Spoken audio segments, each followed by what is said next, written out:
So it's been almost a solid year since the debut of Sonic Frontiers, and times have changed since then. When we first got our hands on the game, it was no secret that it was bleeding cash, and now, nearing the end of 2023, Frontiers has changed drastically.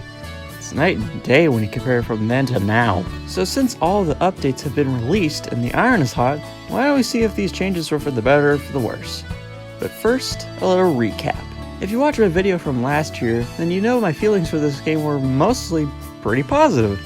The amount of content, the open zone, and a plethora of other features made for a pretty damn good game. However, I'm not going to deny that some elements of the game were just flat out horrific. Really horrific. However, out of Sonic's blue fur, they announced that they weren't done supporting the game. New modes, new Coco, and the most eye-catching of all, new playable characters. And a new story. Thus, the next few months were torture knowing that all of these features would be implemented or fixed. So finally, on September 28th, the last update released, and now we have the all-new Sonic Frontiers. Let's begin with Update 1. So 4 months in, we got the first batch of new stuff, like new modes plus some extras, like menu toggles or cosmetics. Update 1 consists of the jukebox, photo mode, and new challenges, plus some quality of life changes. To start off, the jukebox is simply the same feature from Sonic Generations. You get a list of 13 songs, 40 more rolling in by exploring the open zone for those same music notes from said game. Pressing right on the D-pad skips ahead to the next tune, and holding it opens a mini menu to select one of your choice. Every game gets at least 2 to 4 songs depending on relevance, and most of the picks aren't too bad. If I had to nitpick one thing, it's just they're locked to the open zone, which isn't a bad thing. In fact, something really improved the experience. The best combos being Mystic Ruins with Kronos, Dusty Desert for Ares, Skyroad Act 2 for Chaos, but I kinda wish you could use it in cyberspace. The EDM is funky, but only on certain days do I say that. There's also some bizarre choices like, why 2 Seaside Hill themes? And Unleashed didn't get its vocal theme unlike the rest, that bugs me. Another weird quirk is none of the tracks or remixes from Sonic 1 and 2 are in the jukebox. I assume it's probably because of copyright, but who knows. Now this was updated to feature all the island themes. I can't believe I'm saying this, thank God. Now can the same thing be said for photo mode? Well, as someone who's only ever used Breath of the Wild and Tears of the Kingdom's photo modes, this is heaven. The ability to freely move and tilt the camera is nuts. Although, like many have said, I agree that it is pretty lacking. There's only 8 filters to select from to change the shot and no emotes or stickers. However, the charm of creating a dynamic shot is present. I mean, trying to get a ground shot is hard, but other than that, it's a funky addition. However, it could have had more. There's not even an in-game album to save your pictures to. Now, as for the major slice of content, 2 new modes were added: Cyberspace Challenge and Battle Rush. The former is very simple in execution, a gauntlet of every cyberspace portal per island where you try to beat your best time. Since the homing dash popularized the speedrunning community of this game, this honestly felt like a no-brainer. There's that end up being such a commonly known move that they even mark your time with an asterisk when you do use it. It's still valid, but it's just reminding you that he had some assistance. Battle Rush is the same song and dance, mostly. You fight every enemy per island till the final Titan fight. Both modes have an all-island mode, which is pretty self-explanatory. Now, because you do this mode by selecting what save file you want, this can affect a guaranteed S rank or the opposite. If you're at level 1, the rank is almost impossible to attain. Level 99, it's not even a doubt. On my end, I never really had this problem because max level or not, the rather strict times kept me on my toes in Ares and Arana specifically. By completing every single challenge, you're rewarded with badges on the title screen and 2 special features. For Cyberspace Challenge, you can use the power boost in the levels, and thank you, Sonic Team! The lack of speed in cyberspace was just a crime, so this is a game changer. But for some reason, 2D sections aren't affected by this. I don't know why, but it's pretty stupid. However, this doesn't even come close to the new difficulty reward from Battle Rush, Extreme Mode. Extreme difficulty is no doubt extreme. Aside from being unable to change it, you are stuck at level 1 and you will always die in one hit. Although I wouldn't call this the definitive hard mode, rather it just makes the game even more unbalanced. Another thing is the enemies weren't even buffed up in difficulty at all, they just act the exact same as they would on easy, normal, or hard mode. Cyberspace's S-rank times, however, were made significantly more challenging, thankfully. Even with the power boost enabled, they will make you work for these things.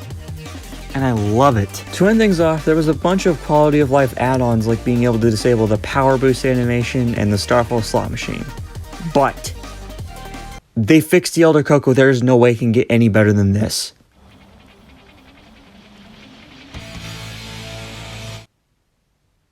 They did it.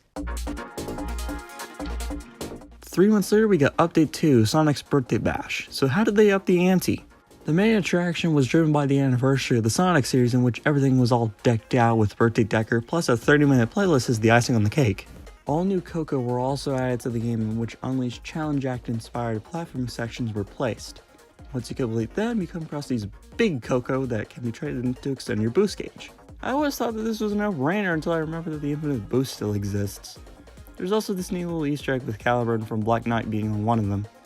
That's nice. Once again, with the last update, a new minigame has been incorporated into the open zone, the Action Chain Challenge. By side looping one of these signs, a timer appears as you need a rack of points for the highest rank possible. You can multiply the amount of points collected by gathering these yellow orbs scattered throughout, or do anything. Pro tip, if you want an immediate S rank, then kill a Guardian or two, as enemies are the most rewarding, assuming it's not Ares.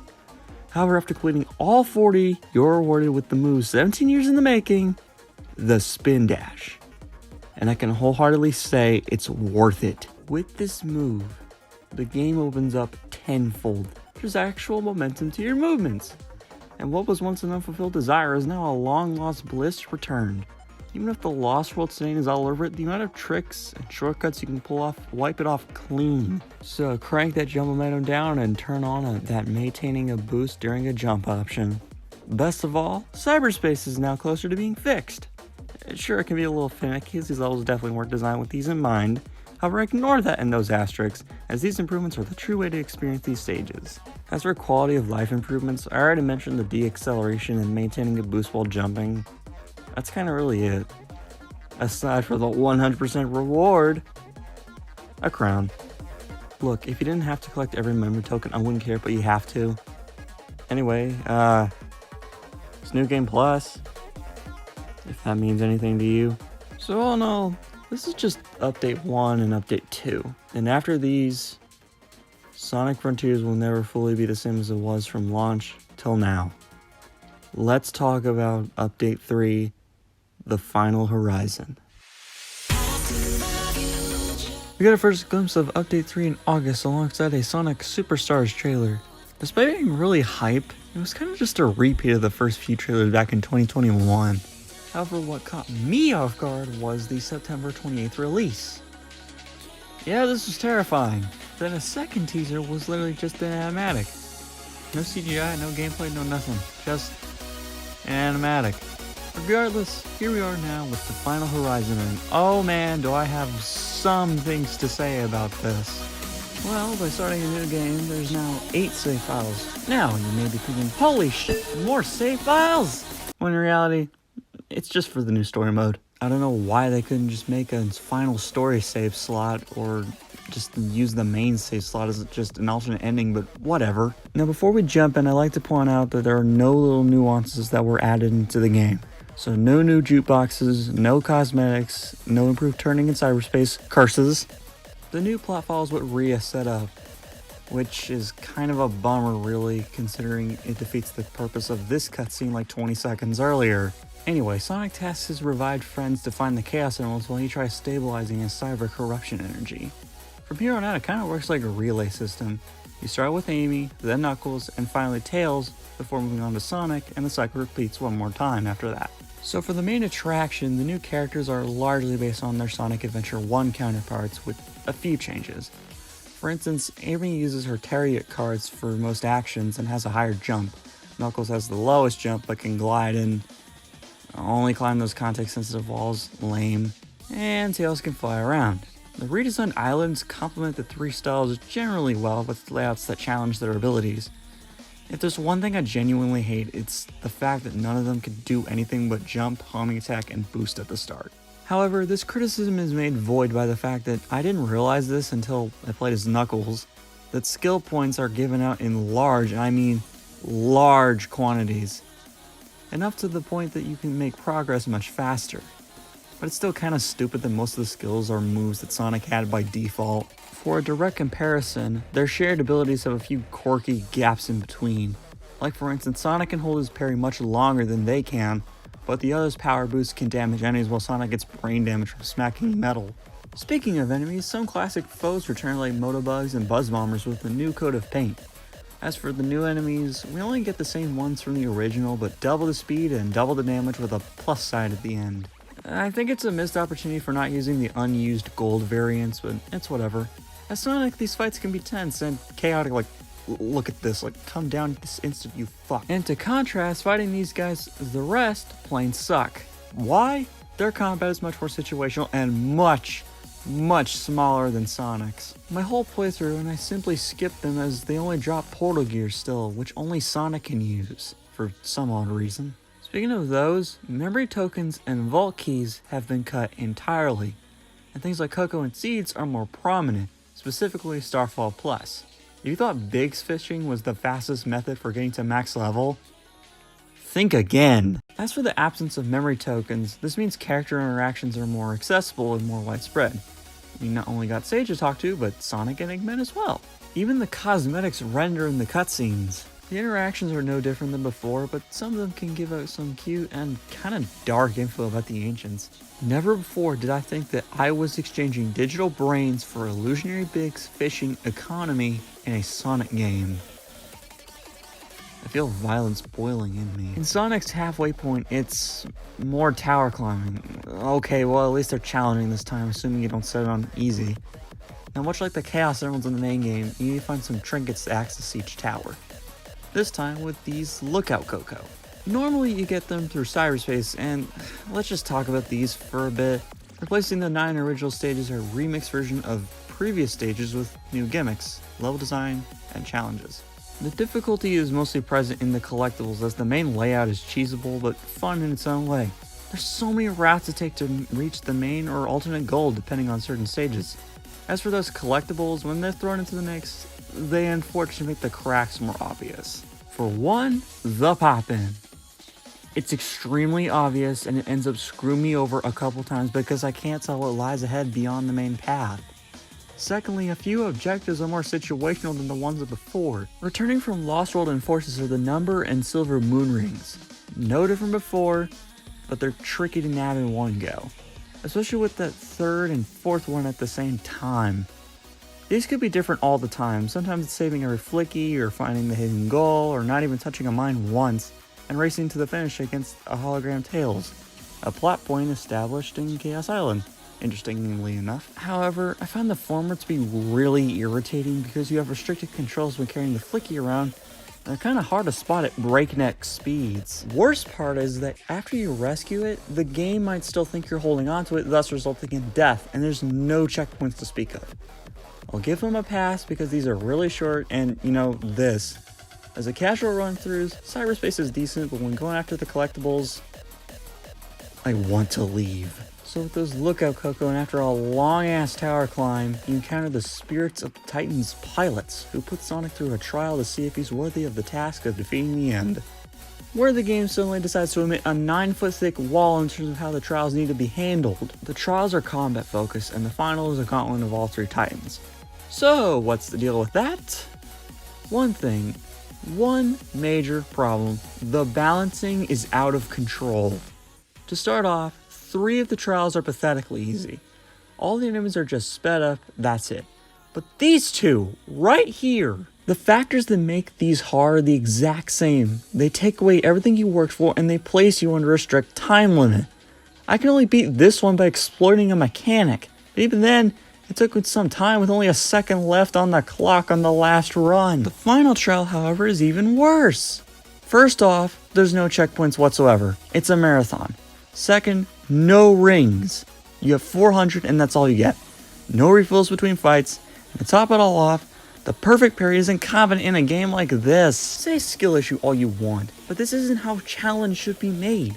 Challenge should be making the player utilize everything they have and have good reflexes to get past those hazards, not lazily taking away stats and calling it a morning. Man, this alone just makes replaying the update not worth it.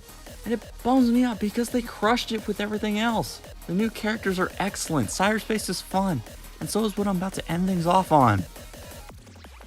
So what happened here? However, after enduring all that pain and suffering, it's time for what we've all been waiting for. The new and improved final boss. It first starts with a rematch against the original Supreme.